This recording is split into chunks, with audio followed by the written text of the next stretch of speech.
Also trending internationally today, regional tensions in the Mideast are growing after an Iranian attack in Pakistan. Meanwhile, in Nigeria, 3 people are dead and 77 injured after an overnight explosion in one of the country's largest cities. Preliminary investigations show the blast was caused by explosives stored in illegal mining operations. Manisa Danabalan joins us live with the latest on this unrest and tragedy. Manisa. Hey, Nicole. Officials in Iran say their strikes only targeted Iranian terrorists. But Pakistani officials are warning the country of consequences, serious consequences, saying the attack killed 2 children and injured 3 others. Unverified video appears to show the aftermath of the attack that angered Pakistan after Iran fired missiles into its territory to attack an outlawed separatist group in a remote area of Baluchistan province.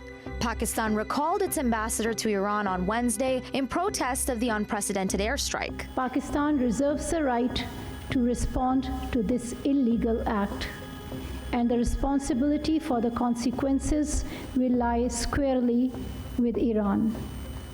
We have conveyed this message to the government of Iran. The target of Iran's airstrike was Jaish al-Adil, which surfaced in 2012, an anti-Iranian Sunni militant group that wants independence for Iran's eastern Sistan and Pakistan's southwestern Baluchistan provinces. The group that Iran says it was striking against, that has struck in Iran and has struck also and killed Pakistani forces.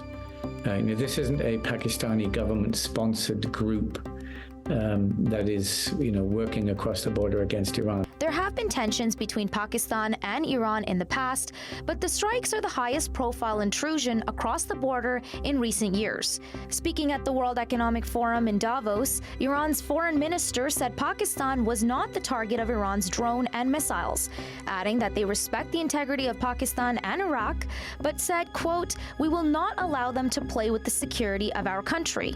Iran is flexing its muscles, and in the last 3 days it has made attacks in Syria, in Iraq, and now in Pakistan. Meanwhile, in Nigeria, rescue workers dug through the rubble to rescue anyone who could have been trapped after explosives stored at a private residence detonated and rocked more than 20 buildings. Residents in the southwestern state of Oyo's densely populated Ibadan city heard a loud blast at about 7:45 p.m. Tuesday, causing panic as many fled their homes. I was just in the house with my kids, and I just saw the POP ceiling and the roof and everything coming down on us. It wasn't immediately clear who stored the explosives, and no arrest has been announced. Illegal mining in mineral-rich Nigeria is common and has been a major concern for authorities. There is often very little regulation or oversight of these sorts of activities, and there is deep corruption between government agencies and the businesses that are engaged in these sorts of practices. Most of the 77 who were injured have been discharged. The governor promised to cover the medical bills of others who are still admitted and to provide temporary accommodation for those whose houses were affected.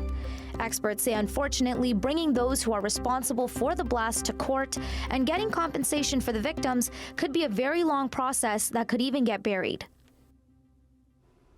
In the meantime, experts are hoping that the victims of the blast in Nigeria will get humanitarian support and relief from the state government as well.